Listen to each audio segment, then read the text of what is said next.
Hey there, welcome to episode 46 of the FFS Talk audio program. I'm your host, Dan Hugo. We're recording this just before 11:30 in the morning on Thursday, October 10, 2024. Today's topic, apropos, informed public. Would that we could be one. Informed public, my favorite topic. I've kind of talked about this before, and it is in fact one of the driving forces of one of the Innovate for Vegas Foundation initiatives that we're pursuing. And it is one of my startup efforts that I've spoken of on the Cafe Genius Impresarios audio program. So it is something I think about. I'm going to get some water. So, informed public, let's see what we got. And this would be, as with most of the topics of this FFS audio program, FFS Talk audio program, a great topic for discussion. Hopefully, sometime in the near future, we can start lining up some guest conversation. Speaking of that, FFS Talk, the program is named for an Irish expression. If you don't know what that means, you should meet more Irish people. We talk about what works and what doesn't, what we can do about it. Do not curse the darkness, light a candle, as the expression goes. Of course, now it would be use your flashlight app on your mobile phone. Hopefully, wherever you found this audio program, you have found the show notes, the episode description, which contains the show notes, and only 3 links today. 2 of them the usual, and 1 Wikipedia link. I will read the summary, and then we can flip through the links real quick, and we'll get on with it. The summary is this: not a new topic, but information awareness appears to be on the decline at a faster pace than even the most pessimistic among us could have imagined. With luck, this is an artifact of the intensity of this election season, but there may be long-term impact. There probably will be. In fact, drop the probably. The links for today's episode, as I said, the 2 shameless self-promotion, buymeacoffee.com/DanHugo, Ko-fi.com, ko-fi.com/DanHugo. These are, you do not have to pay any money. No obligation whatsoever, although you can. I use these to reach out to people, to provide some links to my various projects, including my media creations. I do happen to have a list of my favorite coffee beans, which not always. I am not completely beholden to Amazon, but I do have a couple of Amazon usuals that I subscribe and save to. They have pretty good prices on Lavazza, although I got to start shopping around. There could be even better prices. But any monies that do come in through these do go towards coffee, which is what powers my projects. But again, no obligation. I do this for you, not for money. Data, information, knowledge, and wisdom, the pyramid we should know more about. And so there's a Wikipedia page for it, of course. You can check that out if you like. The data is at the bottom. The wisdom is at the top. Very few reach the top. There are various memes and jokes. What is it? I can't even think of one right now. I'll try to find one. Let me, I'll pause and try to find one. All right, I found 2 good ones. One, I cannot believe I didn't remember these. 1, knowledge is knowing a tomato is a fruit. Wisdom is knowing not to put it in a fruit salad. Knowledge is knowing what to say. Wisdom is knowing whether or not to say it. Those are pretty good. There's a couple of other ones, but I'll leave it at that. Search for knowledge and wisdom memes, and you can find maybe make your own. So, in the meantime, the ability to reach.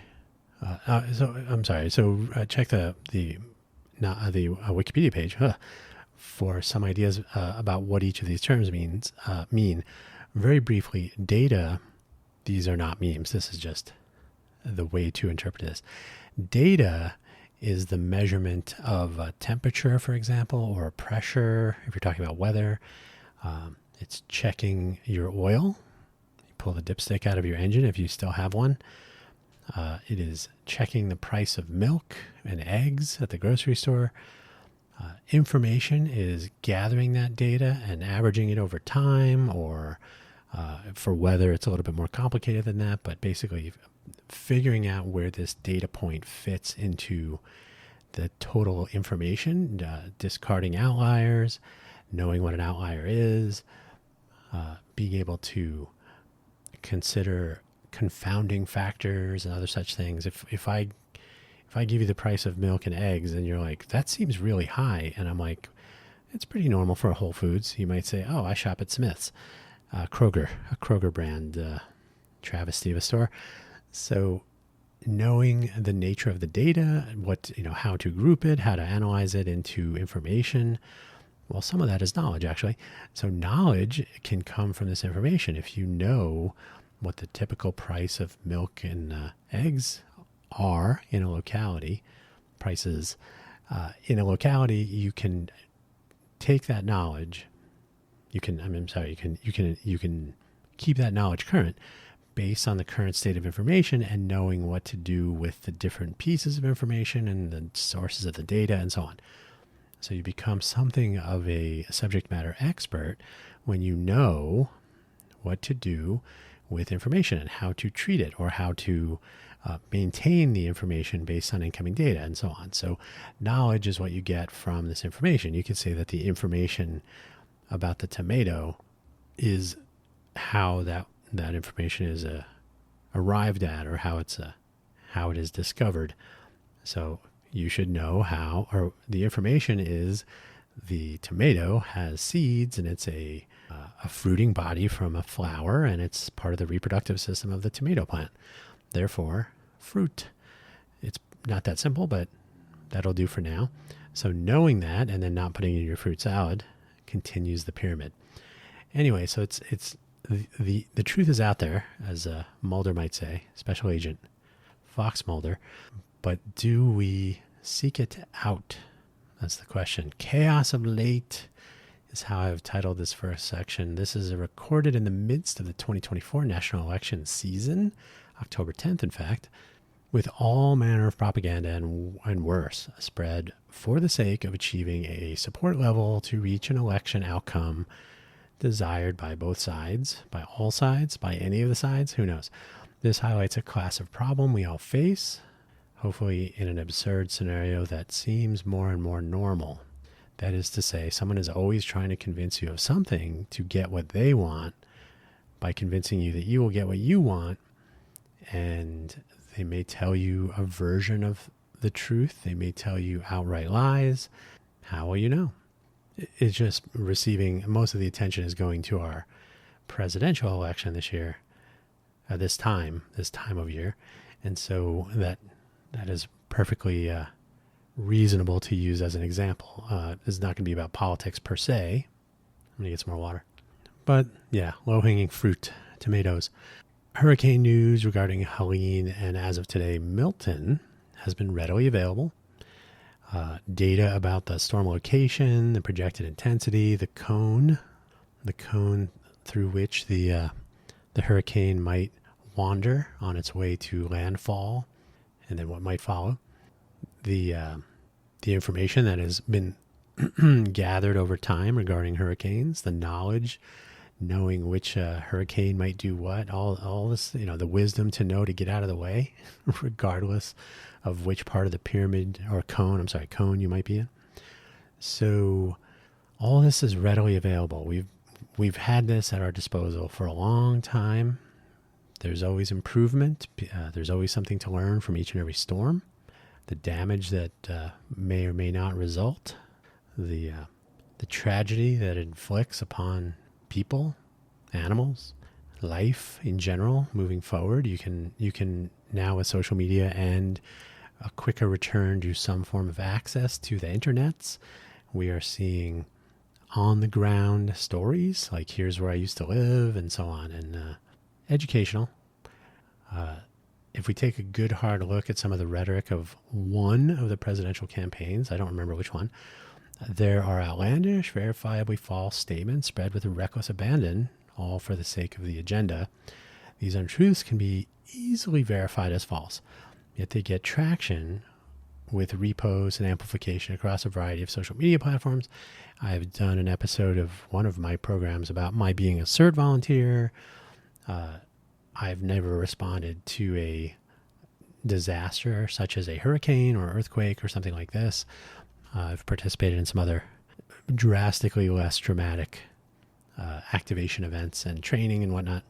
Bottom line is, there are people who actually volunteer their time. Some are paid, first responders and so on. And then there are the people on the ground. It does such a dramatic disservice to tell known lies. It's really an insult. It's an insult to society.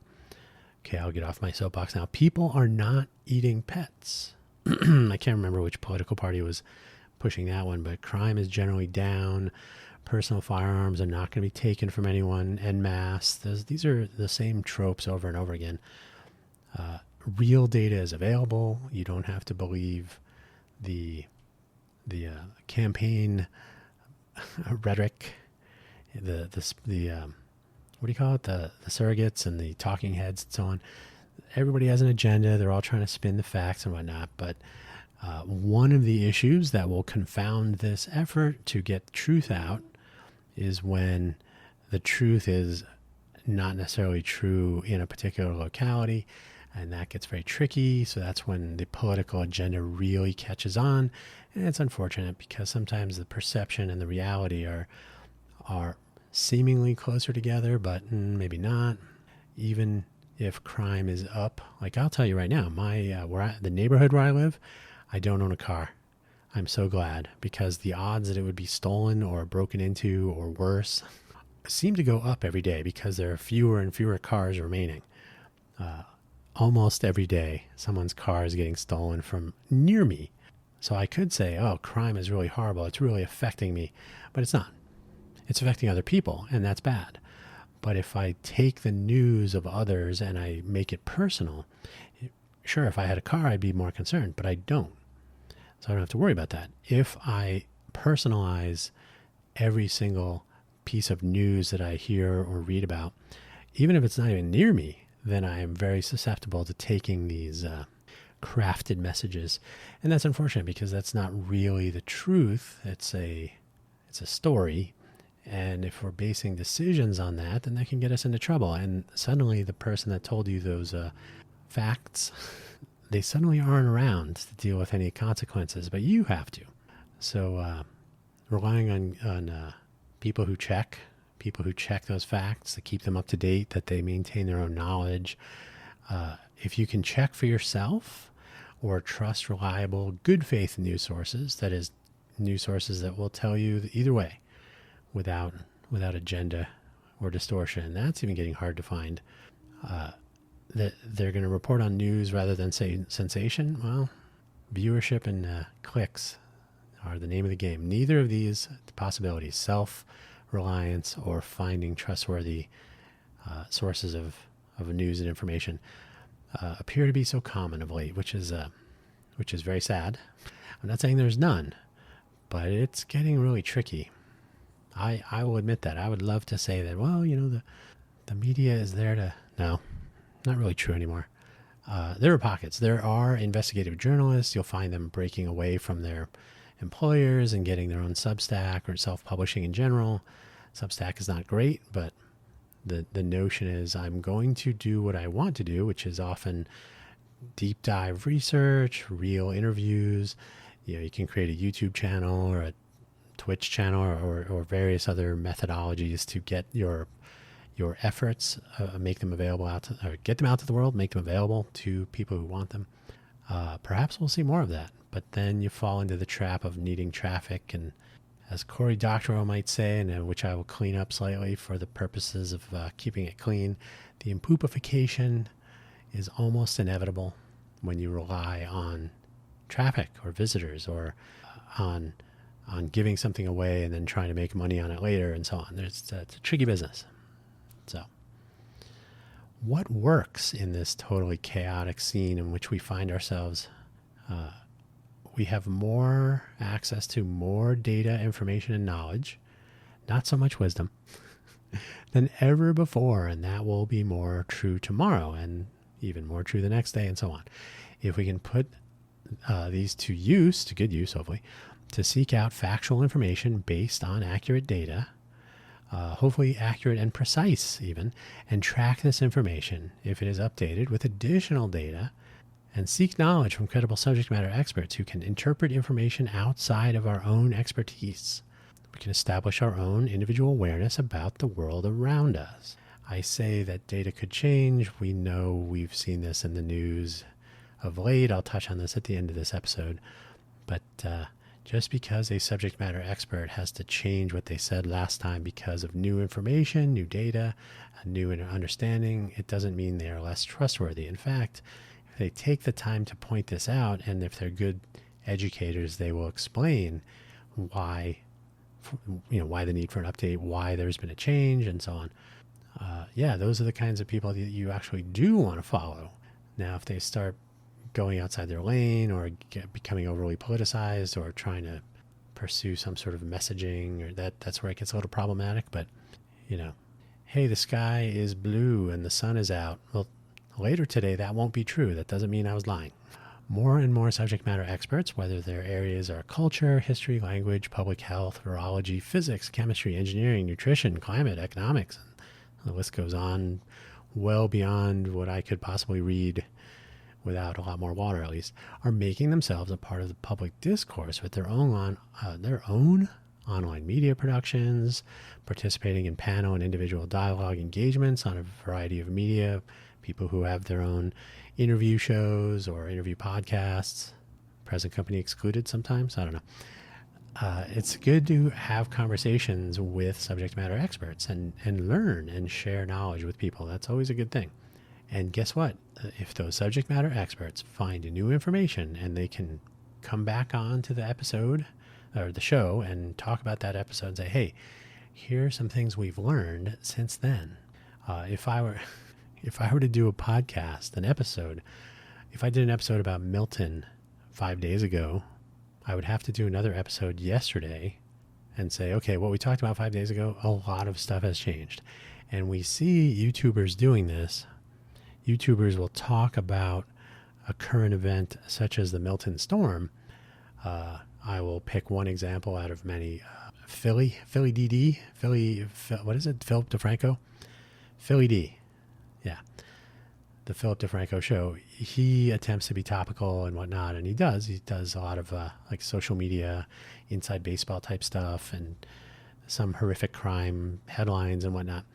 When he mentions the hurricane, it would be a mistake to treat his YouTube episode as though it were the current state of affairs, because if you see it even an hour or two after he publishes it, it's almost certain that the details have changed. So it's almost not worth talking about specifics. You can speak of a potentially horrendous storm, but if you start talking about the cone of impact and hurricane classification levels, level 5 hurricane, well, it turned out to be, I think they're reporting it's a level 3 because the hurricane already made landfall and it's already reduced in strength and it's moving wherever it's moving. So getting overly detailed on real-time events at a point in time is a little bit tricky, but certainly if you come on to a recorded or even a live stream, anything, even major media, any sort of reporting that's a point in time, if you write an article, if you write a study, and then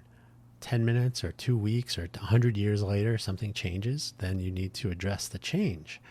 And we have the infrastructure to do that. So you say, hey, here's the study, here's the reporting we did, and here are the things that we didn't necessarily get wrong, but which have changed since then.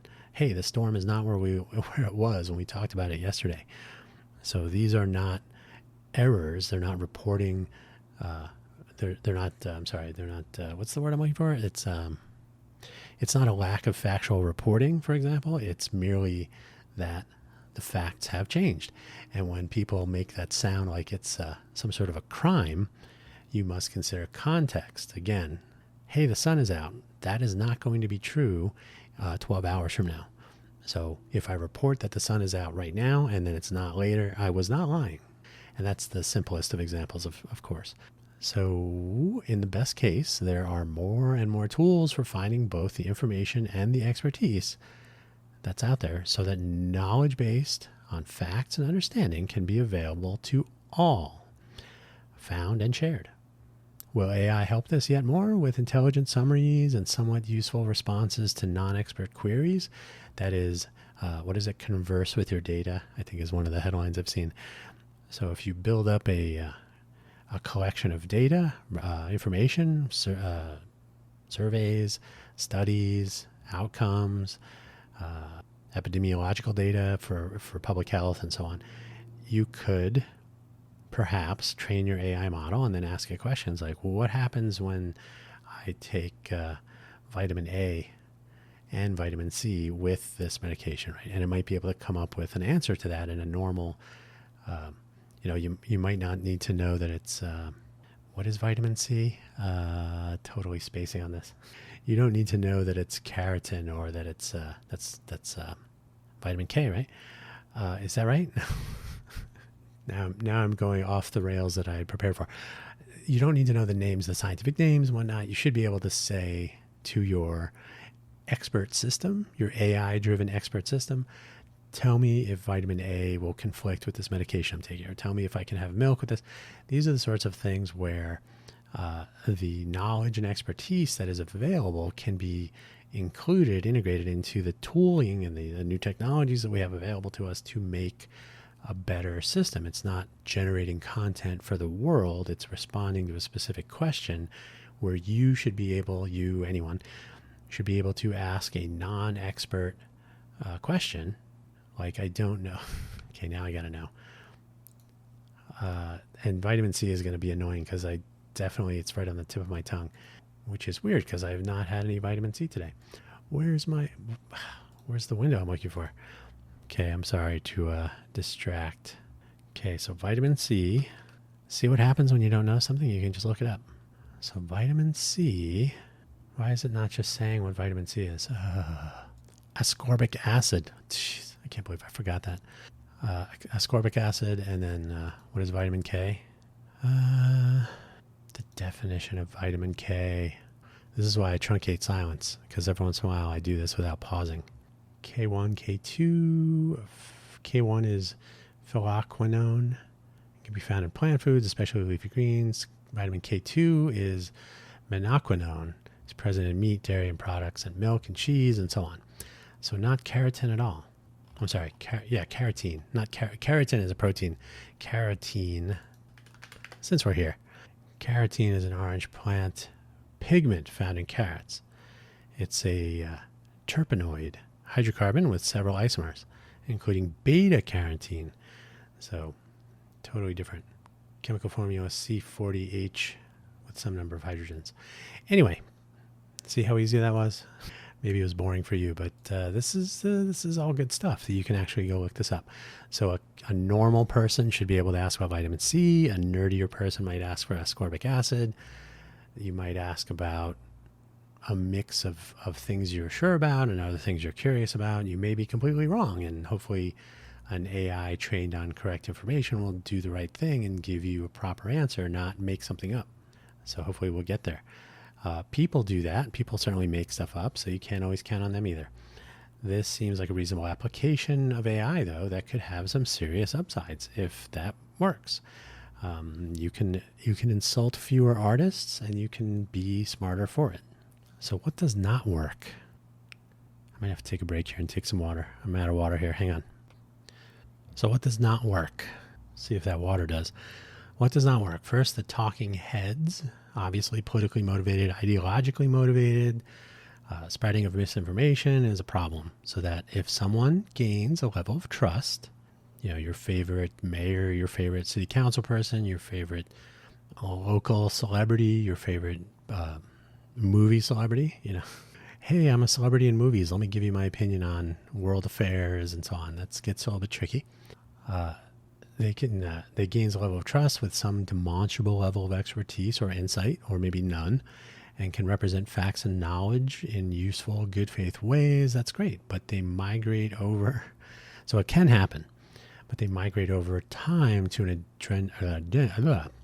agenda-driven nature. Can I speak? Agenda-driven narrative. So the nature of their presentation can start to be colored by an agenda. So you're a celebrity that's talking about some topic that you're like, oh, I like them in that movie, so they probably know what they're talking about. Or someone who is actually knowledgeable in a particular topic, but starts to lean into a particular political agenda or preference for a candidate. They start shilling. They're a surrogate. That's the word. This is a grave and potentially dangerous disservice to the populace.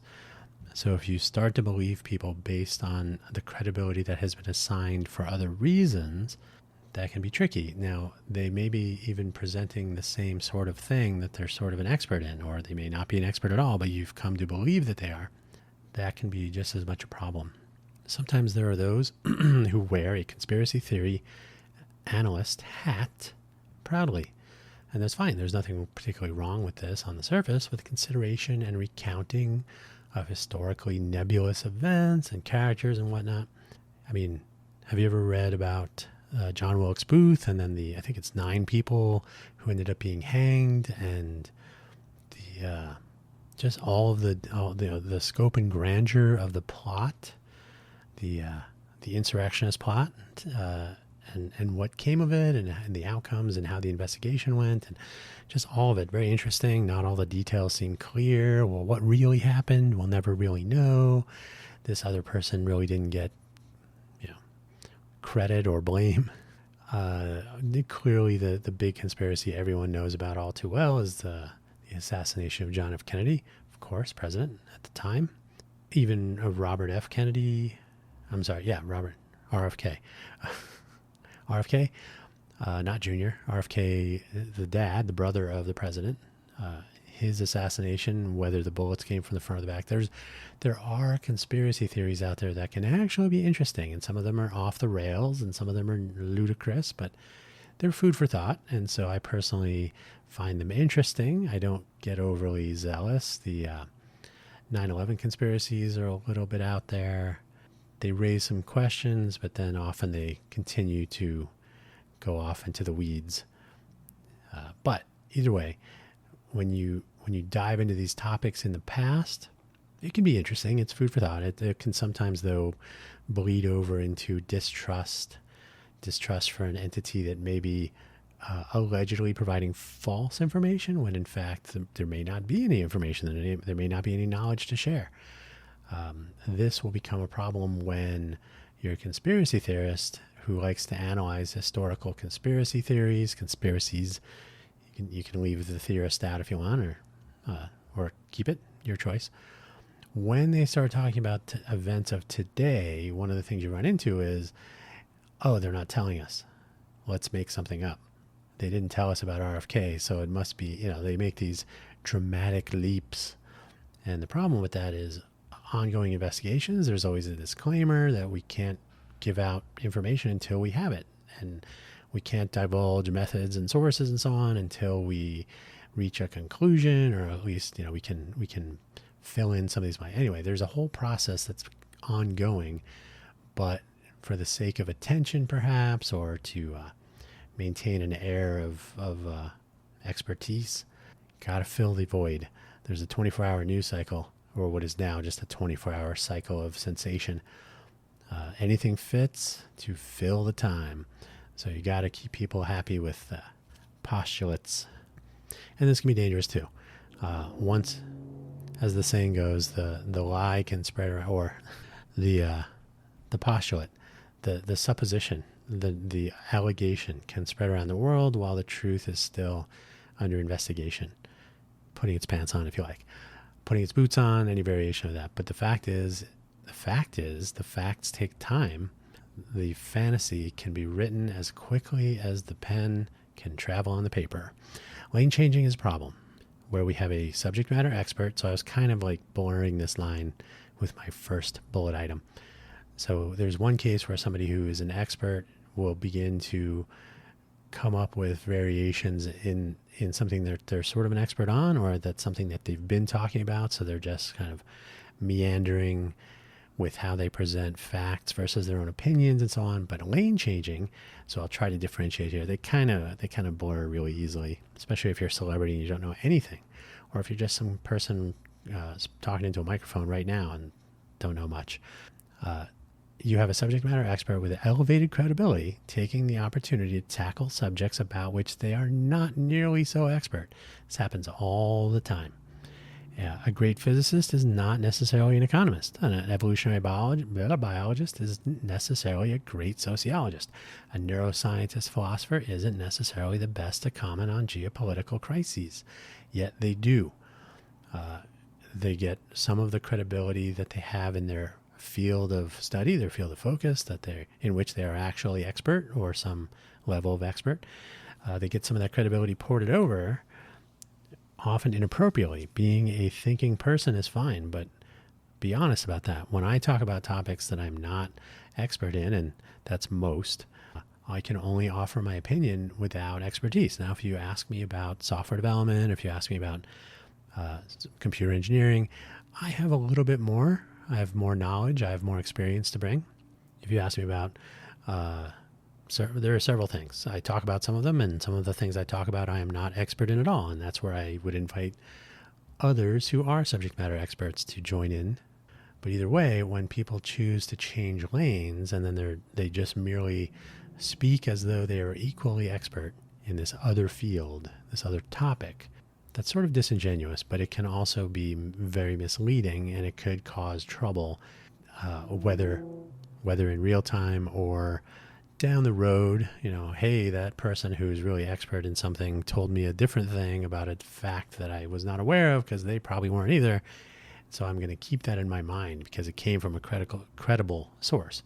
And that, the lingering impact of this misinformation can be felt later. So what does not work with the consumer side? That's us. Most of us are consuming. In fact, I'm going to say 100%. 100% of people in the world are consuming data and information, possibly knowledge from others. What about that wisdom? So which is the chicken, which is the egg? The talking heads or the consumers? The consumers enable the talking heads. It is as simple as that. Without viewers or listeners or readers, without an audience. Oh, my voice was totally dying there. Without an audience, talking heads link back to whatever it was they were doing before. If nobody listens to my audio programs, well, that doesn't bother me, so I'll probably do them. But if someone decides I'm going to be a YouTuber, and then they get 50 views week over week, they may think, well, maybe I'm not a YouTuber. Or maybe 50 is fine. Maybe it's 49 more than they had before. So we as humans do enjoy confirmation of our own misconceptions, and we love knowing something before anyone else does. So the habit will be nearly impossible to kick. We may consume various media, so whether it's video or audio or written or something else, merely for the entertainment value, or that it confirms our suspicions, it agrees with us, and so we enjoy being, it's called confirmation bias, right? Where we enjoy being told that we were right. I knew it. So it's hard to break that habit. So you may end up becoming a subject matter expert in appearing to be a subject matter expert and confirming the suspicions and feeding the biases of your audience. I guess that's good for you, but probably not good for most. Given the tools at our disposal, we should be able to fact check our sources, at least somewhat. And if we don't do it individually, then we could form social relationships with real people, in person perhaps, who share concerns and intellectual curiosity and the focus needed to check on at least some of the things filling the air. So if you meet them in person, you're probably near, proximal.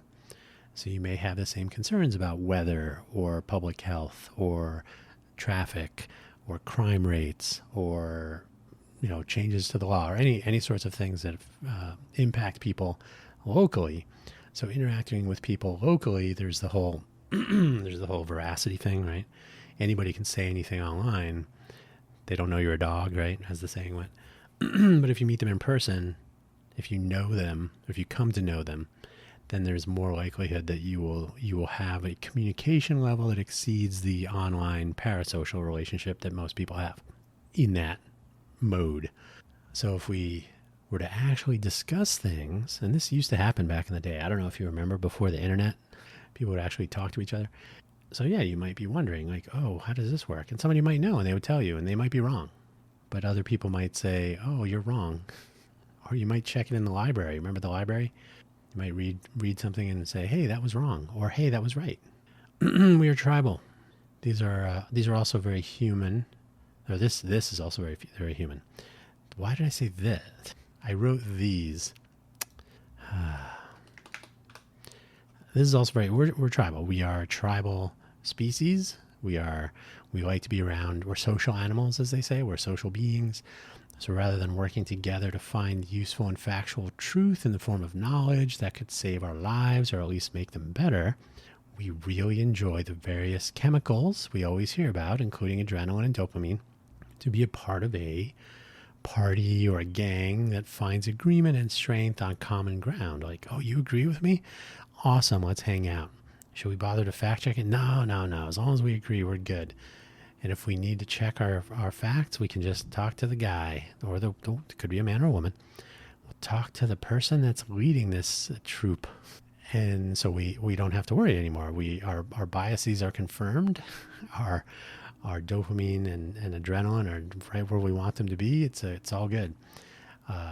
Is it good when the team is taking its direction from an ideologue with an agenda that may not include their best interests? Well, we'll find out.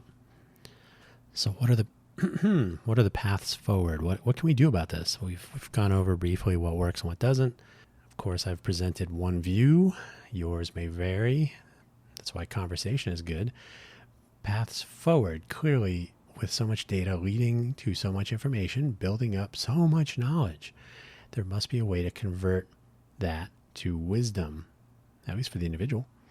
The first element of wisdom that might need some work is making use of all of this access to the data and information and making good choices when it comes to knowledge gleaned from others.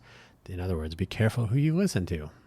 Defining what good is might be the first step. So what is good when we talk about good choices when it comes to knowledge gleaned from others? Should you just believe anything you're told? I heard it on the internet. Should you pick your ideologically coincident or congruent, I guess, sources and believe them? Because surely those other people on the other team and the other tribe, they must be lying. They must be crazy because that's what everybody over here says. Yeah. Doom scrolling and nonstop performance. That is, most online presence is performative. Scroll through Instagram or TikTok at this point, like 95% ridiculous. Performance. It's performance to distract and to monetize. It's good for the brain chemicals. Get you a little serotonin, maybe. I don't know. I'm not a brain chemist, but somehow, some way, we need to make learning, consuming, and building knowledge, drinking from the fountain of information, a popular or more popular pastime. This seems profoundly unlikely, or at least an impossibly steep hill to climb at a population level. That is, not everyone's doing it. But you can read and know for yourself sometimes instead of swiping through your For You page. Take a moment, put your phone down, or maybe flip over to some other information source. I refer to Wikipedia often, and I usually say this, I didn't this time. Wikipedia is a great place to start, not always the best place to end your quest for knowledge, to build your own wisdom. So, Wikipedia is one place. Go to an actual library someday, read a book. Write a book. Have you ever been in a heated exchange? I've seen this so often. Have you ever been in a heated exchange that revolved around a fact, like maybe a game score, professional? What was the score? That was 37-20. No, it wasn't. That's written down. You can actually check. You don't have to argue. Or some other cultural norm. Is it red or it's you get the Mandela effect. Yes, he had a monocle. No, he didn't. Just look online. Somebody has written 25 articles about all the things you're arguing about right now. So the argument continues because why check when you can just be right? I'm just going to be correct and I'm going to argue my point. I don't give a crap what other people say. Why is there no reflexive use of the various tools and resources we have at our disposal to deal with this? Why don't we just say, hey, let's look that up. Let's get that info. It is at these moments of disagreement that all involved could present their case based on not only what they know to be true or what their perceptions are, but what they find on their mobile device or however they get there.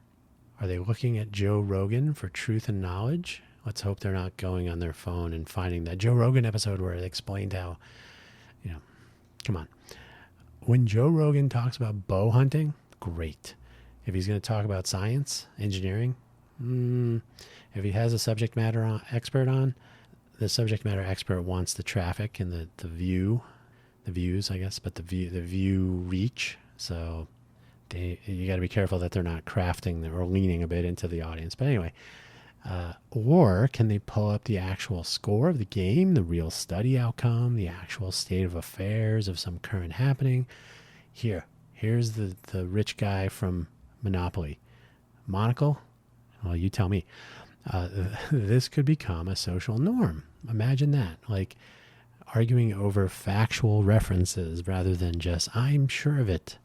I mean, I've seen actual really heated, possibly leading to fights because people refuse to just check. Coming to the end of today's episode, I will comment on the note or that we should note change. We should have a note on change. I mentioned this during this particular episode, and I have other times as well, that sometimes information will need to be updated to account for new data, especially if new data invalidates previous data. And this is so important. I cannot believe it is not something that is just common knowledge. The picture can change when there is a new virus, a new political leader, a new criminal investigation, a new weather system, building strength over a body of water. I mean, things change day to day. Very rare is it that current events, whether the current event is a day or a month, 4 years, it's very rare that there's one snapshot that just applies to the whole time, right? Things change, conclusions change, insights change, information changes, knowledge has to change as well.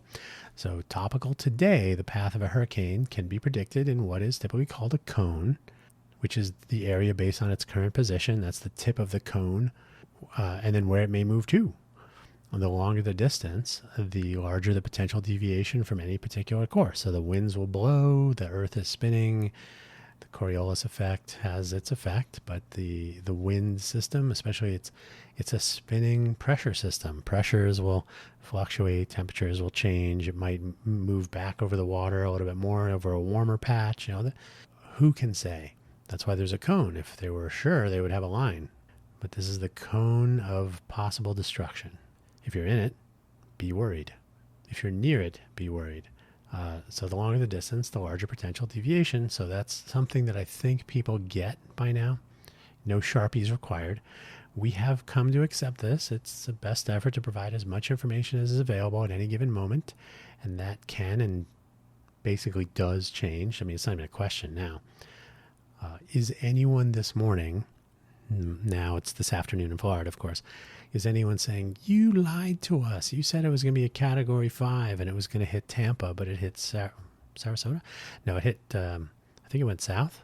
I haven't really checked the actual path. I've just been seeing level of destruction was not as bad. Still horrible, still bad, but it could have been worse. So you lied to us. No, it's a best effort to provide as much information as available at any given moment, and that could change. The knowledge of those expert in weather impact, disaster recovery, and so on are worth listening to, even if the storm does not impact your area, despite their warnings. This is how risk management works. They tell you that there's a possibility, and if it doesn't come to pass, don't be mad. Like, hey, we didn't lose our house. Now, can we go help someone else who did? Remember, I'm a CERT volunteer. That's what you're supposed to do. No, really. So, yeah, we're not mad at people changing the information, the reporting. They're telling you what they know now. Similarly, when there is new data, information can appear to change. A new data point can maybe invalidate an old data point. Those sharing knowledge and insight may appear to be changing their positions.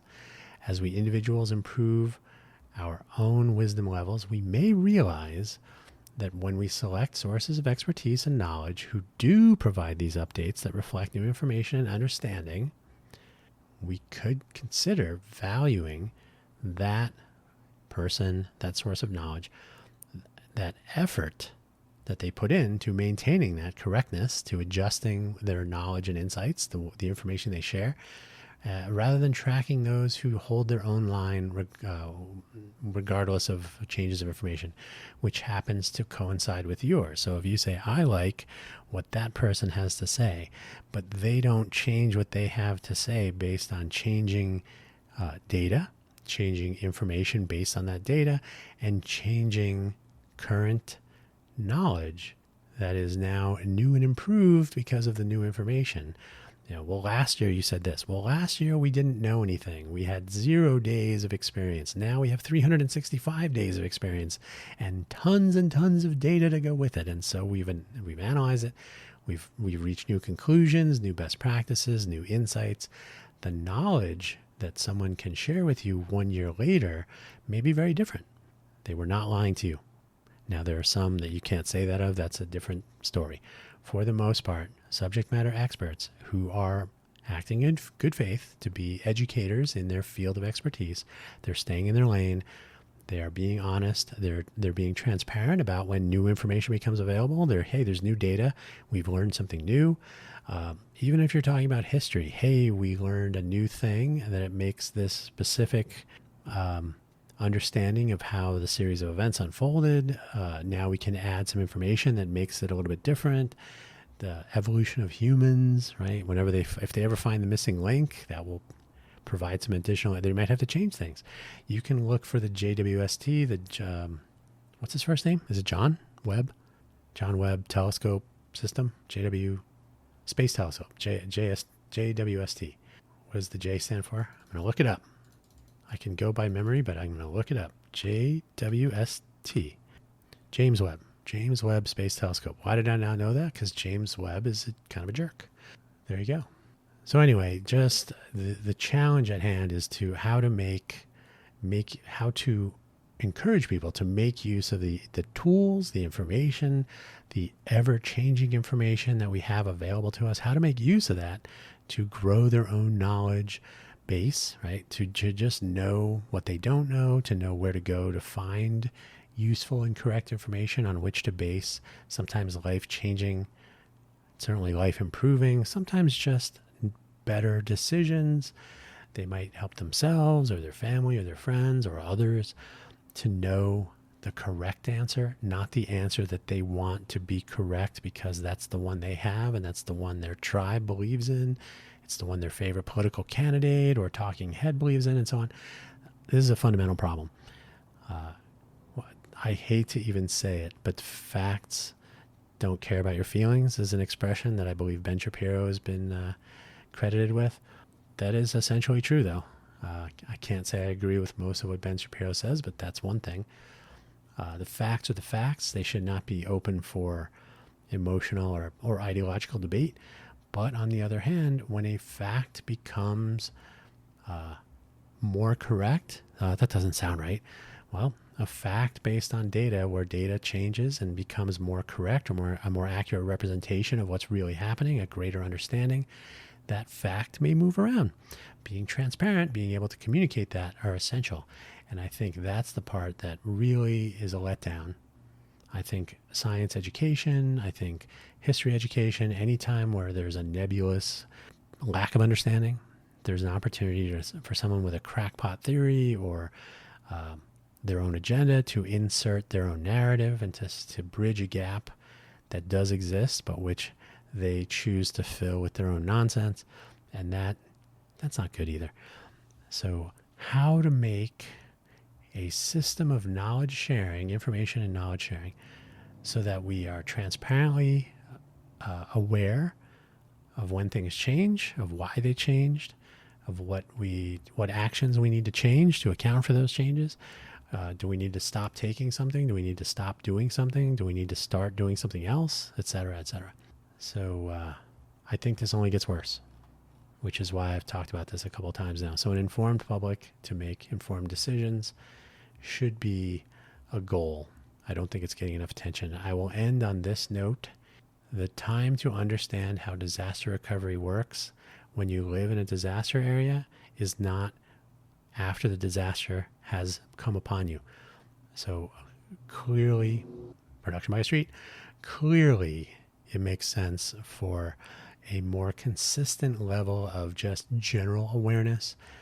It's like having a spare tire in your car if you have a car.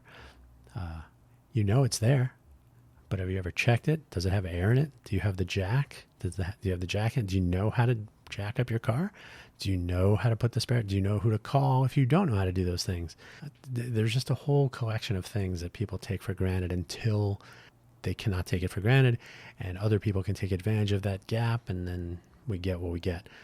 So increasing awareness, having an informed public, real, legitimate, trustworthy sources of knowledge based on real information that is based on real, correct, and current data with the flexibility to adapt and learn as needed without believing it to be some sort of a ruse.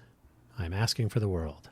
Don't forget to check out buymeacoffee.com/DanHugo, ko-fi.com, ko-fi.com/DanHugo. Don't need to spend a dime, but you'll see where my other programs are, my other projects. We have a lot of stuff going on at the Innovate for Vegas Foundation. And my startups, I really got to work on those things, which I've talked about on Impresarios, and hopefully you can talk about your stuff too. Thank you for listening. If you happen to be listening to this in a disaster area, why? But stay safe. All of you.